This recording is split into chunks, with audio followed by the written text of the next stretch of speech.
Hello dear friend, welcome back again. पुन्हा एकदा आपल्या यूट्यूब चॅनलवर तुमचं स्वागत करतो. आपण आर्थिक घडामोडीमधील भाग 3 बघत आहे. भाग 1 आणि भाग 2 आपण आधी बघितलेला आहे आणि ते आपल्याला जे काही भाग 1 आणि भाग 2चे व्हिडिओ आहेत आपल्या यूट्यूब चॅनलवर अवेलेबल आहे. ते तुम्ही जर बघितले नसेल तुम्ही जाऊन बघू शकता. आणि राजकीय घडामोडी आपण पूर्ण केलेली आहे, त्यामध्ये संक्षिप्त राजकीय घडामोडी पण पूर्ण केलेली आहे.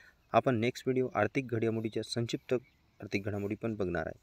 तर करंट अफेअर आपण सिम्प्लिफाईड इयरबुक यामधून ही करंट अफेअरची सिरीज पूर्ण करत आहे आपण.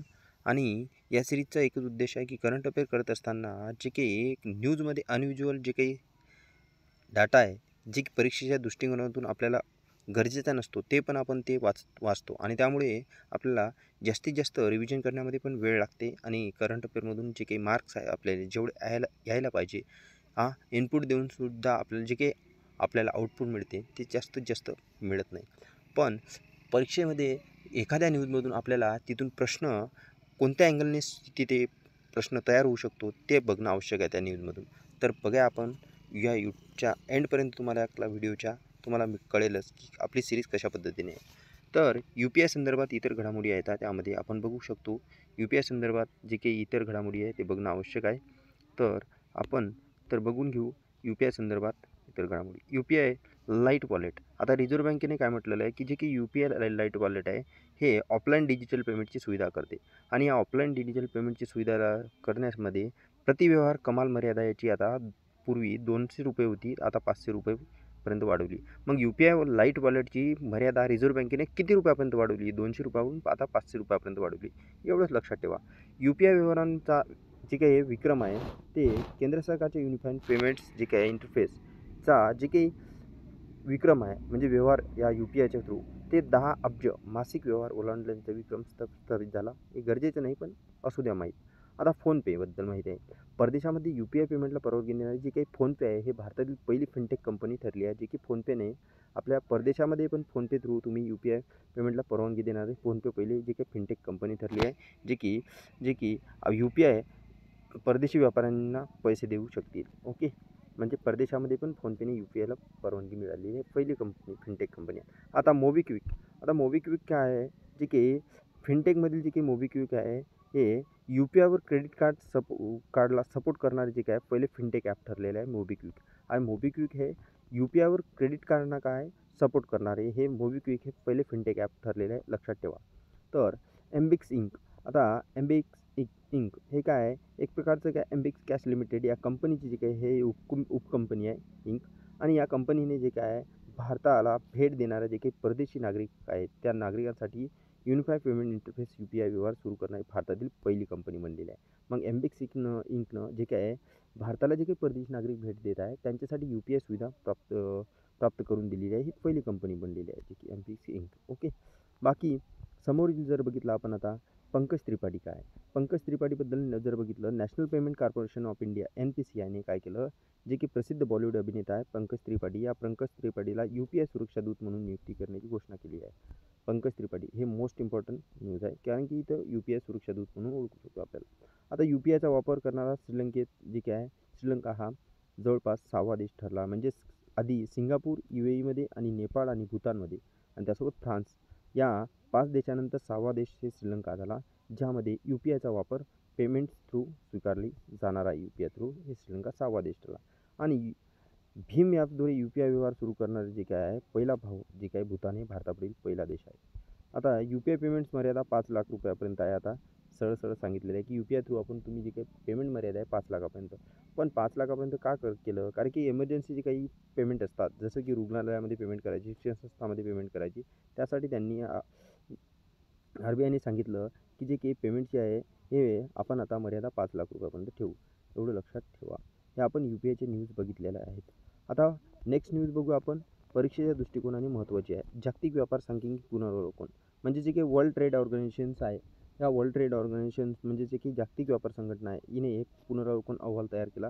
या अहवालामध्ये काय सांगितलं की जे की जागतिक वस्तू निर्यातीदारामध्ये भारत जे काय आहे 18व्या क्रमांकावर आहे आणि वस्तू आयातदारामध्ये भारत हे 9व्या क्रमांकावर आहे. लक्षात ठेवा, भारताचा क्रमांक निर्यातीमध्ये 18व्या क्रमांकावर भारत आहे, आयातीमध्ये जर बघितलं तर भारत 9व्या क्रमांकावर आहे.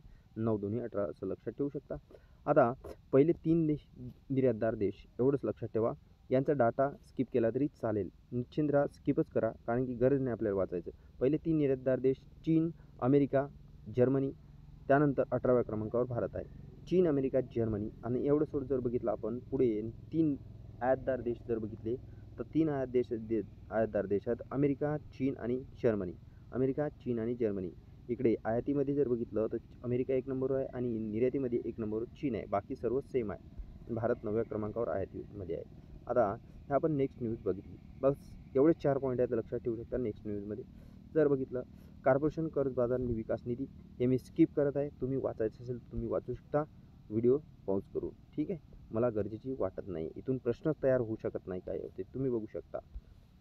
कशाला वाचायचं, कशाला भानगडीत पडायचं. आधीच तर खूप सारं वाचन करावं लागते. MPSCचा अभ्यास म्हणजे काय सोपं थोडी आहे. पहिले सार्वभौम हरित रोखे उपलब्ध. आता पहिले सार्वभौम हरित रोखे उपलब्ध म्हणजेच काय आहे, देशातील पहिले सार्वभौम हरित रोखे सोवरेन ग्रीन बॉन्ड्स 25 जानेवारी 2023 पासून बाजारात विक्रीसाठी उपलब्ध झाले आहे. आता हरित रोखे कशासाठी, जेव्हा हरित रोखे आता एक सामान्य व्यक्ती जर बघितलं, आता एखादा बिल्डर व्यक्ती असेल, काही जे की रोखे घेणार, ते रोखेसाठी आपण काही पैसे पे करतो. ते पैसे गव्हर्नमेंट त्या पैशाचा काहीतरी जे की पर्यावरणाकडून प्रकल्पामध्ये अर्थसहाय्य म्हणून काही त्या पैशाचा उपयोग करू शकतो आणि त्यासाठी आपल्याला जवळपास 5% जवळपास काहीतरी परतावा आपल्या पैशावर मिळते. म्हणून आपण त्यासाठी हे काय मग या पहिल्या सार्वभौम हरित रोख्यासाठी काय, हे रोखे वाढीव प्रीमियम दराने आणण्याचे केंद्र सरकारने ठरवले आणि या वाढीव दराला काय म्हटलं, या सार्वभौम हरित रोख्याच्या वाढीव दराला ग्रीनियम काय म्हटलं आहे, ग्रीनियम असे म्हटले गेले आहे.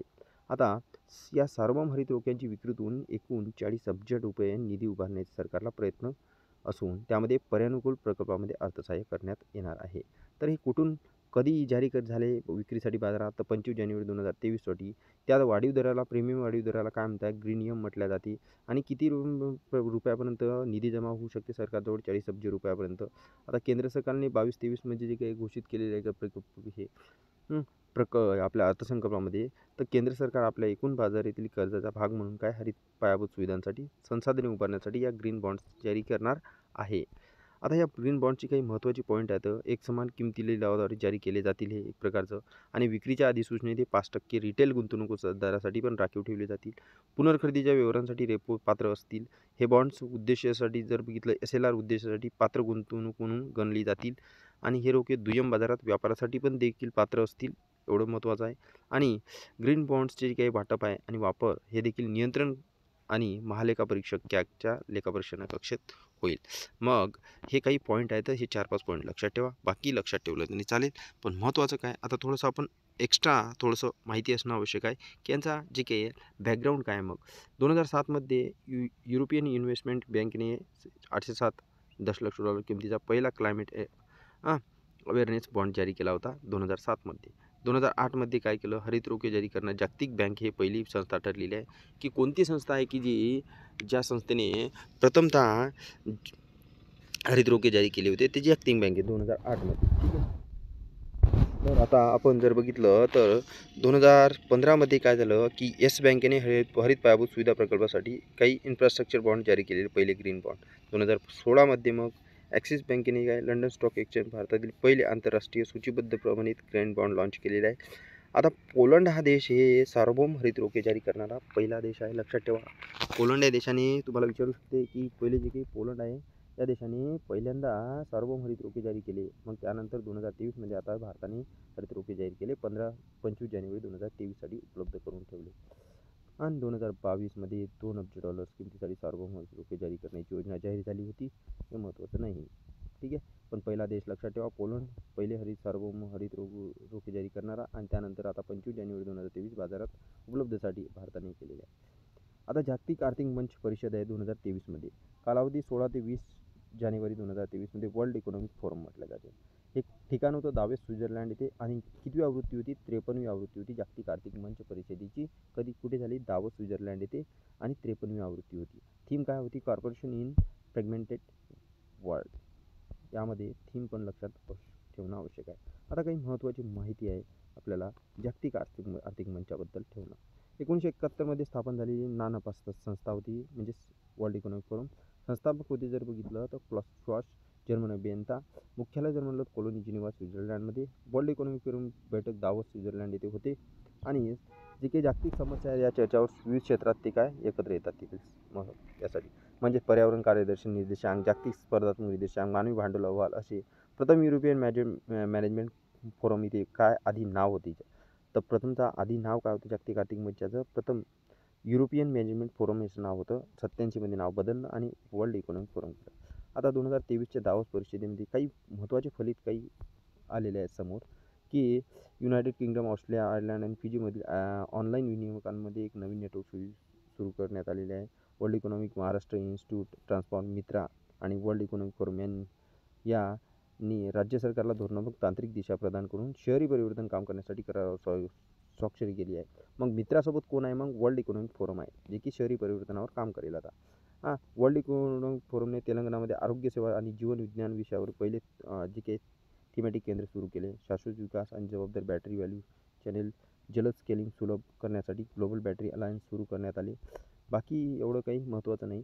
गिव्हिंग टू एम्प्लॉय अर्थ ॲक्शन म्हणजे जी 2050पर्यंत निवड शून्य लक्ष गाठणे, निसर्गाची हानी कमी करणे, हे सर्व काही आपल्याला वर्ल्ड इकॉनॉमिक फोरमद्वारे करायला दिसते. तर राष्ट्रीय स्तरावर 3 नव्यानं सहकारी संस्था स्थापन झालेल्या आहेत. तर 35 वर्षानंतर देशाच्या स्तरावर 3 सहकारी संस्था स्थापन केल्या जाणार आहे. तर काय आहे? राष्ट्रीय सहकारी निर्यात संस्था, सेंद्रिय उत्पादनासाठी राष्ट्रीय स्तरावरील सहकारी संस्था आणि राष्ट्रीय बहुराज्य बियाणे सहकारी संस्था. ह्या 3 संस्था कोणत्या आहेत ते महत्त्वाचे आहे, की जे की 35 वर्षानंतर स्थापन करण्यात आलेलं आहे.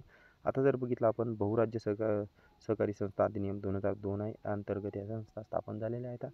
आणि 1982मध्ये सहकारी कायदा झाला होता. त्यानंतर 1987मध्ये आदिवासी सहकारी पणप महासंघाची स्थापना झाली. त्यानंतर राष्ट्रीय स्तरावर नवी सहकारी संस्था निर्माण झालेली नाही 2087पासून 1987पासून. आता महत्त्वाचं जर बघितलं आपण पुढे, तर या संस्था स्थापन करण्यासाठी भांडवल काय आहे हे एवढं काही गरजेचं नाही. आता PM मित्र पार्क आहेत. PM मित्र पार्क कशासाठी आहे? मग PM मित्र पार्क जर बघितलं, केंद्र सरकारने वस्तुउद्योगासाठी 7 PM मित्र पार्क स्थापन करण्यास सांगितलं. मग पंतप्रधानांच्या 5F व्हिजनचे पार्ट आहेत. 5F म्हणजेच काय? Farm to fibre, to factory, to fashion, to foreign, हे 5F या व्हिजनचे पंतप्रधानांचे लक्ष आहे की PM मित्र पार्क. आता PM मित्र पार्क कुठे आहेत? मग कशासाठी आहेत? मग हे PM मित्र पार्क हे भारताला कापड उत्पादन आणि निर्यातीसाठी जागतिक केंद्र बनवण्याची काही संकल्पना आहे. त्यासाठी PM मित्र पार्क. PM मित्र पार्क 7 लक्षात ठेवा. उत्तर प्रदेश लखनौ येथे, मध्य प्रदेशमध्ये धार येथे, गुजरातमध्ये नवसारी येथे, महाराष्ट्रामध्ये अमरावती. आता महाराष्ट्रात अमरावती येथे कोणत्या ठिकाणी आहे ते तुम्ही कमेंट बॉक्समध्ये कमेंट करू शकता, सांगू शकता मला. कर्नाटकमध्ये कलबुर्गी येथे, तेलंगणामध्ये वारंगल येथे, तामिळनाडू येथे विरुधुनगर येथे. तर हे 7 PM पार्क्स आहेत. आता हे PM पार्क कशासाठी तुम्हाला सांगितलेलं आहे, की जे की भारताला कापड उत्पादनामध्ये निर्यातीत जागतिक केंद्र बनवण्याच्या उद्देशाने PM मित्र पार्क आहेत. तर PM mega integrated textile region and the apparel. तर अंमलबजावणी वस्त्रोद्योग मंत्रालय करणार आहे आणि याचा उद्देश तुम्हाला संयुक्त राष्ट्र शाश्वत विकासाचे कोणते उद्दिष्ट साध्य होणार आहे यामुळे?